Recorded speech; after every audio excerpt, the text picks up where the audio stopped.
Hi and welcome.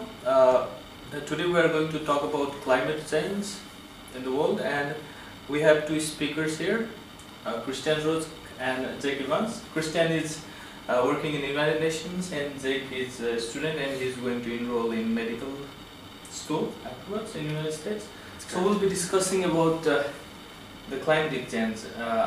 Maybe you can talk about yourself a little bit, Kristian. Well, I work, as you explained, with the United Nations Association of Norway, an information office on UN-related and international issues in Norway. Yeah. And you're also going back to Nepal to do some research in climate change?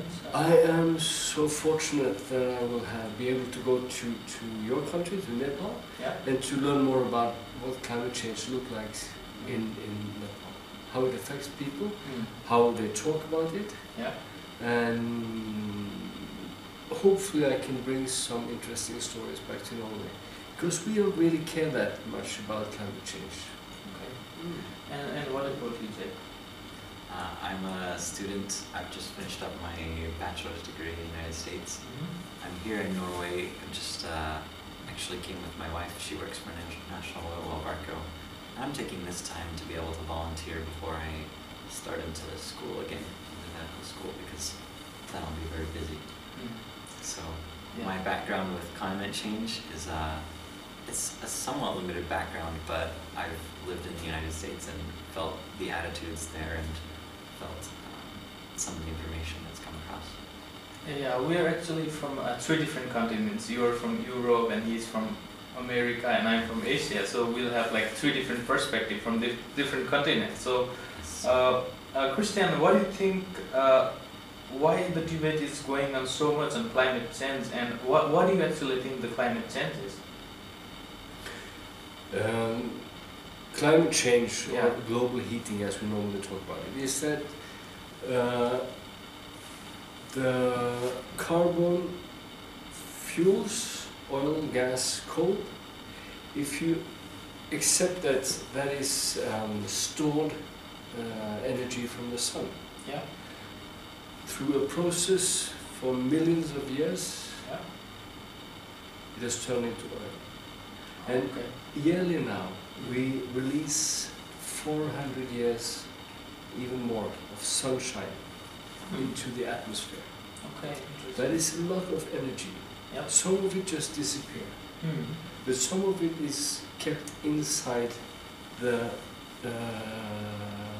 globe, the atmosphere, and slowly it's warming up.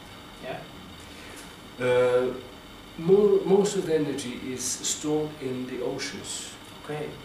And the deeper you go into the oceans, the longer it takes to really heat it up. So that is why it doesn't happen very fast. We cannot. What we're doing today will have its effects in 50 years, in 100 years. Probably that is why people don't believe that much in climate change, because we doesn't see it very carefully. We doesn't see it that distinct. We don't know the depth exactly how the climate change will affect you. Maybe after like 100 or 200 years from now. Or 10 years or 20 years. But already now people in many places in the world see a lot of effects on climate change. We had extreme weather in Norway this time of the year, last year. And everybody was happy. It was March and it's supposed to be cold, but we had temperatures that was like in a good summer's day in Norway. But 3.5 months earlier. And this year in March it's snowing outside right now. It's snowing out. And that is probably the biggest problem for food production in the world, because the weather patterns are changing.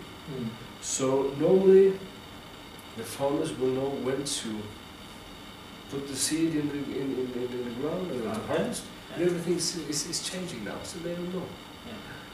And about you, Jake, what is your perspective? What is climate change and how it is affecting people? What is your perspective regarding that? I think that climate change is basically what he stated already. I think most people see it as global warming. There's definitely some natural climate change that occurs in the world. Yeah. The globe has shifted weather patterns quite a bit in the past, but the question is how much are we as humans changing what the globe's natural weather pattern should be. And so I guess what I've seen in the United States, the effects of it, has essentially been that it just stresses people out right now. Nobody really knows what to do about it or what to think, because there's no way to just stop driving anywhere. You can't just stop all the cars. No one really knows what to do, so there's a little bit of stress. But also, there's many people who don't believe it. Actually, I was reading a Wikipedia that I brought right here, and it has some funny statements in it. And one it says that the impact is associated with the increased likelihood of some events, such as heat waves. Okay. Which is natural because That's global also warming is heat. Another funny one says that corn prices are said to be affected by climate change. And of course these are kind of funny to just read, but they do have some real backing. And in fact, I also read here on Wikipedia that this past year, this period of 12 months, has actually been the warmest period of 12 months in the United States since 1880, I think. Okay. So there is some real evidence that it's occurring, but we don't know how much are we contributing to it. It's actually affecting the people's livelihood and other things. Yeah, yeah. Now when you talk about the European population and European general people, in what way are they affected in a way due to climatic change? It's very regarded. Politically, Europe is leading on in the change of to green economy and green energy carriers. Yep. And that is the future. And Europe, together with China, more than US, I think, has realized that. But US, when they really understand it's money to make in green economy, when they start moving, things will happen. Yeah. We're still waiting for you.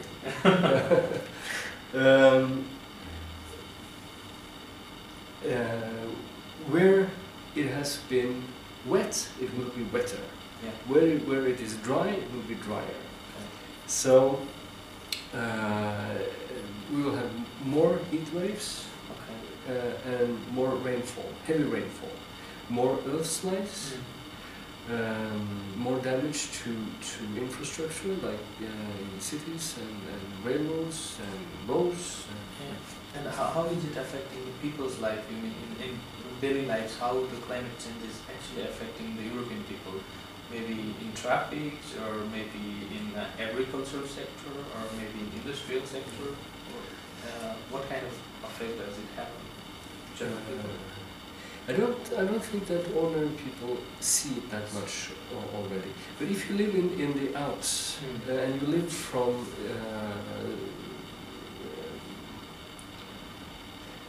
the ski resorts in the Alps. In the summertime, they cover the ski slopes with white plastic to protect the ice and snow. Because if they don't, it will melt. And you can see a lot of ski resorts, even in the winter, where you see the elevators, they bring the people up to the mountain to go skiing down. You see they just hang in the air, it's no snow there. So they are useless. Okay. So in some perspectives, people will see, but it's nothing that affects them that much in the daily life so far. Do you think that when people are going to the vacation, maybe in the snow area, if the global changing really going and really changing rapidly, and do you think the snow is going to melt maybe in the winter and people will not get a good vacation time in Europe maybe? The southern part of Europe, which are now very famous for holidays, in the Mediterranean area, they will probably be too warm in the summer. So the tourist industry will look to the north of Europe. instead of to the south of Europe as now. But we don't know when all this will happen, because you know, as you said, also the sun is very important here to explain, because climate change has happened. It's a natural variation. So you have the sun, and you have the something you call the Milovinich circles. That is how the Earth goes around the sun, and the distance to the sun, and also how it's oriented towards the sun. These things are very important. The man-made contributions is a part of it. Yes. While we're talking in general about all of the people around the world, like what can be the trait that the climate change can bring to the human survival? Survival? Yeah, maybe. What do you think? What is the most extreme thing that climate change can give to people, so that it's kind of difficult to survive in this hot globe or kind of hot weather, because we can't like live in an extreme condition. So, do you think it will affect in a way in the future, or what's your opinion about that? A lot of people are already attributing some of the hurricanes that recently occurred in the United States, such as Hurricane Ike and some of the others. Like Sandy, is that? So yeah, some people say, you know, this one's caused by global warming, this one's not. There's no way to know exactly, like, that one was caused by global warming, but it could be contributing to the number of hurricanes. Or it may not really, but there is definitely a warming effect. It's really hard to look at an entire globe and know exactly what effects are attributed to the warming, but I know that there's definitely some natural disasters that are on the horizon that can be affected by it. And Kristian, do you think the climate change that we're having can have really, really bad effects, or it can have really great threat to human civilization maybe in the future? Do you think in that? It is, in my opinion, it is the biggest threat to humankind for now.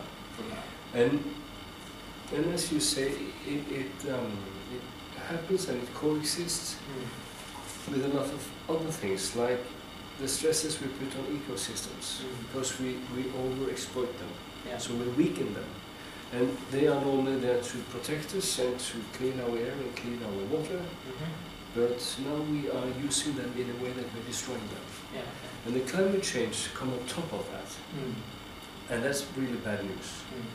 And the moral problem for him and me is that we are the ones that, in the historical sense, is responsible for this. But the people who will pay the highest price for this is the people that have contributed to the this situation.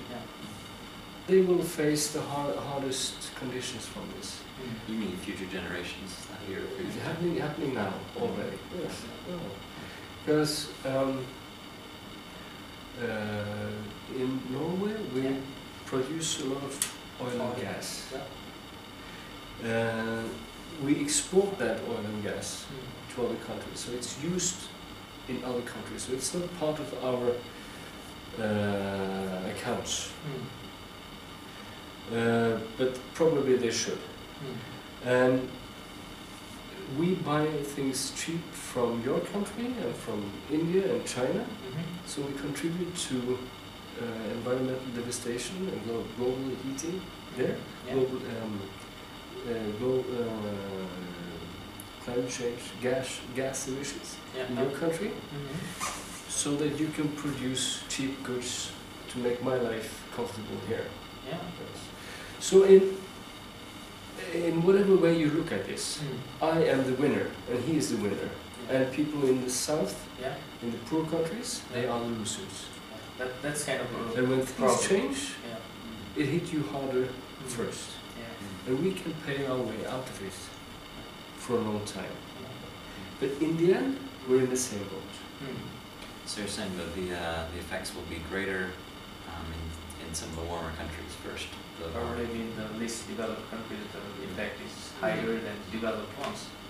So kind of So, difference. can I ask, what makes you so confident that it is such a threat?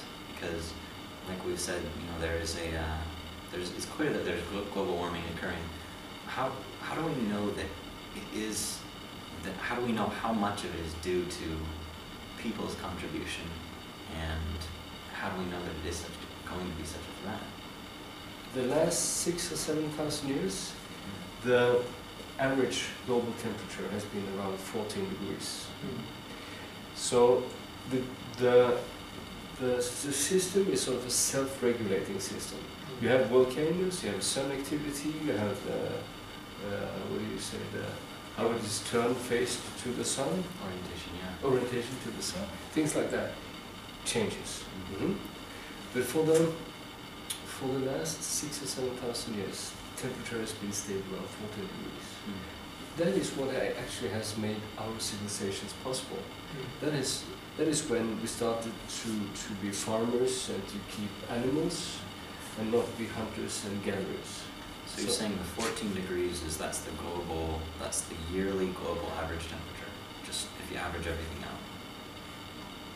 That was a situation that started 7,000 or 8,000 years ago and made it possible for to have a civilization like we have. Yeah, okay. So what has happened is that nature and we, and the way we live, is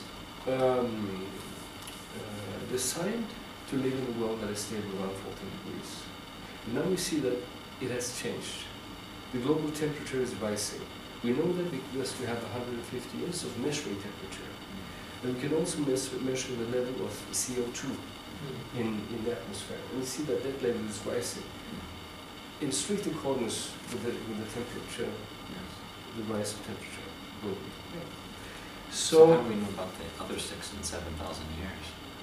Is that's kind of been projected as well through the use of CO2? They can do core samples of ice or sea bottom. Okay, interesting. And then you can see the level of CO2 because it's captured in bubbles of gas in the ice. Okay. So we have 200 million years with global climate recordings for that. And the situation we see now is something we have never seen before. That very rapid increase of global greenhouse gases concentrations in the atmosphere and a rapid rise of temperatures. And this is something that's completely new, something that's never happened before. And we have never been more than 7 billion people on this planet to use the same resources and not being very good at recycling them, and we produce a lot of waste. Yes. While talking about the possible remedies or possible things that we can do to change the scenario that is going on today, do you think is it kind of political thing that politicians should involve? Although we'll not talk much about politics, but is it like individuals' responsibility to tackle the climatic change issues, or it is a political issue?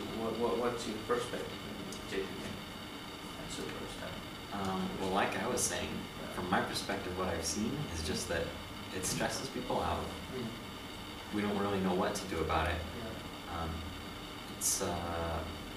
But I don't know what to do on an individual level. Do you think like I can ride my bike to work a little bit more often, but is that going to make enough difference?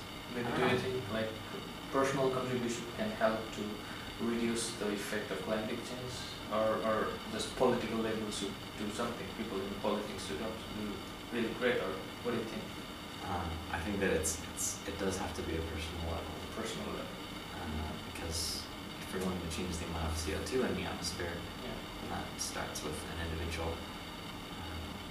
And then we can see, if the greenhouse gases start to drop and the temperature keeps rising, maybe we look at something else. Maybe it's something different. Or maybe we turn it around. That would be very interesting to see. And what about you, Kristian? Do you think it's kind of a global problem and the global politicians should handle it, or every individual should contribute something to reduce the effect of the climate change? What's your opinion? We have to do a lot of things simultaneously. But everything starts with the individual. Yeah. If you don't care, if I don't care, it's difficult. And nobody cares. But it's also, as you said, it doesn't really matter what you do. It matters if you want to look at yourself and see a decent person who is really trying to be on the good side. Yeah. That matters. But for the global environment, no, I don't think so. We need to elect politicians that put climate issues in front of everything. Yeah. Today it seems like our politicians are more interested in keeping our lifestyle intact. They don't want to change the way we live.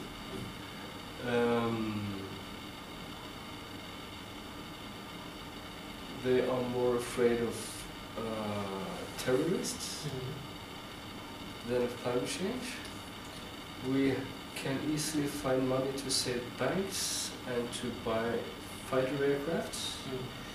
It's very hard to find money to do something really big related to climate change issues. So we have to be smart as we elect our political leaders. When leaving out the political side and when we talk about the organizations that are working on the humanitarian part or in other issues like United Nations, like Red Cross, Amnesty, and other organizations are there, what role they can play to lower down the effect of climate change? Maybe how can UN or how can Red Cross people can contribute towards it? Red Cross is doing a tremendous job in so many countries when things have gone wrong. Yeah. They save people and they shelter people and they provide people with services that has been lost because the earth slide or the flood has taken things away. So it's very important. There will be no solution if UN is not leading that. UN has to be the important player in this. United Nations is the only place, it's the only meeting place for the countries in the world to meet and discuss on an equal level, where you can discuss things that are not related to the economy or military interests. And a question to Jake, what do you think the future scenario will be if we don't do anything, like if the situation goes like the same, the way it is today? And what can you imagine the situation will be about the people in the world or the climatic issues and the effect it will give to the people? So what do you think? I think you just asked me to predict the future. Yeah, that's kind of predicting the future. Yeah, if we like that's a big question because you know, like he mentioned that the population today is much bigger than it ever has been before. Yeah, we are like 7 billion people. So the world is changing so fast. You know, 200 years ago, 300 years ago, no electricity. I mean, I have no idea where the world will be in 100 years. I really can't predict it, but I guess just if we were to look at strictly global warming and say, pretending that all other issues are aside, maybe it will get worse. And then if the temperature rises by 1 degree every year, then in 20 years, it's going to be very warm. But I don't know if it can really do that. And what's your prediction, Kristian? It's still possible for us to save ourselves. It is in our power. If we do the right things, I think that we can have a society that is very good, more equal, more sustainable, better morals, better people, better life for more people. It is possible, but if we follow the directions, if we don't change what we're doing now, if US doesn't come to senses and really be the leaders of the world that we need, then I think the future is not the place we want to be. Then I will be very, very regretful to my son and my grandchildren. For future generation it will be disaster. That's what we wanted to discuss today. And climatic change is really a big issue, but all of the people around the world, they are kind of not informed properly about the climatic change issues. What do you think? How we can change the scenario? How we can tell people climatic change has something to do with us and we can change it? What do you think? What are your suggestions maybe? How we can spread the knowledge of the climatic change and alert people? I think it's very difficult, because on the one side you have all these different organizations and peoples and politicians, institutions that warn us, and then you have basically the same people that are doing the opposite of what they say we should do. In Norway we pump up more oil, pump up more gas, we consume more, we throw more waste every year, guided by the same politicians that are warning us against global warming. So it's very confusing. So they have to stop this double thinking. Yes, they have to focus on what is right. And then it's not a big issue. And I don't understand why the media give attention to those so-called scientists who discusses climate change at all, because that is not a discussion. The science behind what we now know, the science behind the international IPCC panel, climate change, what is it, the UN? The climate change panel, I cannot remember now what it's called, the UN climate change panel. The science behind that is bigger than the science that provided us with nuclear weapons. It's much bigger than the science that put us on the moon. It's much bigger than the science that sent ships to Mars. So the science is really unquestionable. Our way of living is contributing to global heating. We know that. There are many outputs of that that we don't know, we don't understand. We didn't know that it would be colder, because an effect of heating up the North Pole would be that the cold would leak out to the Northern Europe. We didn't know that. But now we know. But it's a paradoxical effect of climate heating. And that is very confusing. But we can explain it. So why do we give voice to those scientists that are really specialists on different things? Why these confusing statements? I don't know. They have to be clear. Maybe because media lives from conflicts.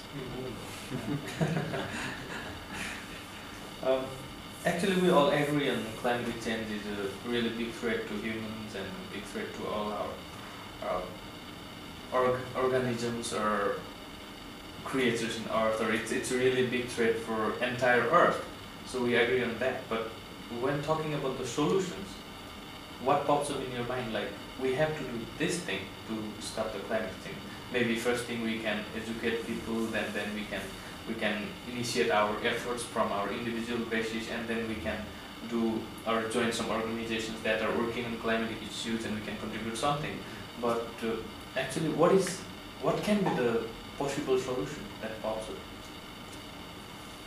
I think everybody has a responsibility to educate themselves. Yeah. And then we know enough now, and we know everything we need to know, and we have the technology. It's just to do it, just to put it in work. Yeah. US can cover 14 other states with windmills, and then you have clean energy. They don't have to produce anything. You don't have nuclear energy or other things. And now we can do a lot. A Norwegian average person in a household spends 8,000 kilowatts electricity every year. The same amount in Denmark is 2,000. Okay. So we could get to a Danish level tomorrow if we wanted to, no problem. And that is close to sustainable. Yeah. And if you add windmills and solar panels and all this, we'll go for green energy. and it would be good for economy too. Yeah. We need new jobs. We need new industry. Yeah. So we should. I don't understand why we don't just do it. Yeah.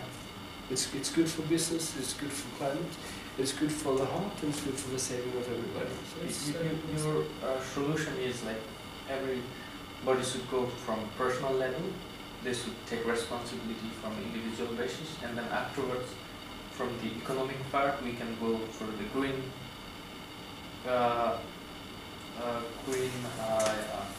energy. That is really less effect to the climate. Maybe. So you mean like person has to take the responsibility, and maybe in the state level they can build some clean energy and other things? It's there. Yeah. It's just to do it. Yeah. It's just to do it. What do you think, Jay? I think that you said it. I think you answered the question when you asked the question. Any more? Do we need to take any personal responsibility? Yes, we do. Of course we do. Yeah. But I think it's important also because in a way they're trying with us. Because they say the solution, politicians say it's a solution that we recycle. Yeah. That you don't take the car when you go to work, you use the bicycle. Yeah.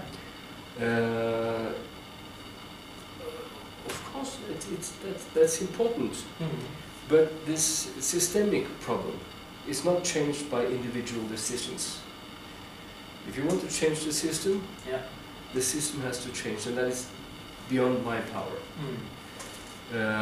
So I will have to push my politicians to do the right things, because they are the ones that are able to change the system. I work in Red Cross, and I can't talk much about politics, but when we talk about the global issues, it directly leads to the political level, and it's kind of politics, but we can touch on that part also. And finally, when to our viewers, when we wanted to suggest something from our personal level, or what they can do to lower down the impact of climate change, maybe some of your suggestions, advice to the viewers, what they can do or how they can help to reduce the climatic change and the bad effects. I'm going to leave this one to you. Thank you. I think we need to make just when we talk about the future. Yeah. It's often a story of sacrificing things.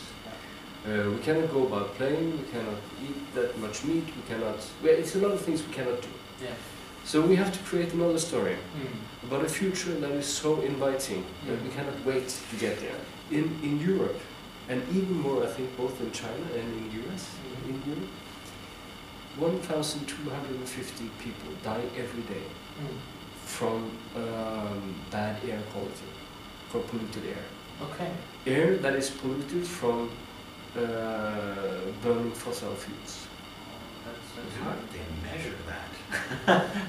I'm sorry, but just 1,250 people have died today from fossil fuel. The day's not over, so I it's don't only know. 850 now. How did someone measure that? Because they measure the level of particles in the air, and they what do you say? They see that against the death tolls at that day, and then we have statistics, so you can see that.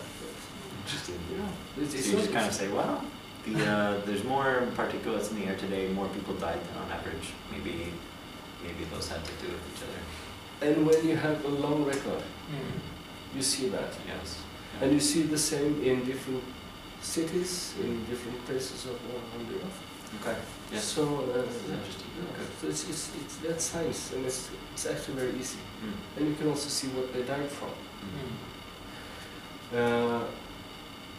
So, if you don't believe in global climate change, maybe you believe in cars run on batteries, Yeah. because then fewer people will die.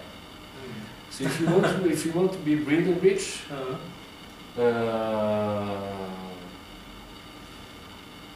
if you can make a battery that is this size, and you can drive 500 kilometers kilometers, yeah. Yeah, that would be the without best refilling, idea.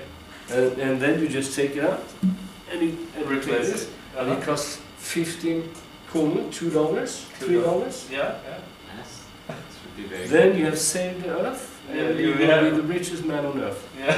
Ever. This is true. Go for a green. This is true. Don't agree. Battery people. Yeah.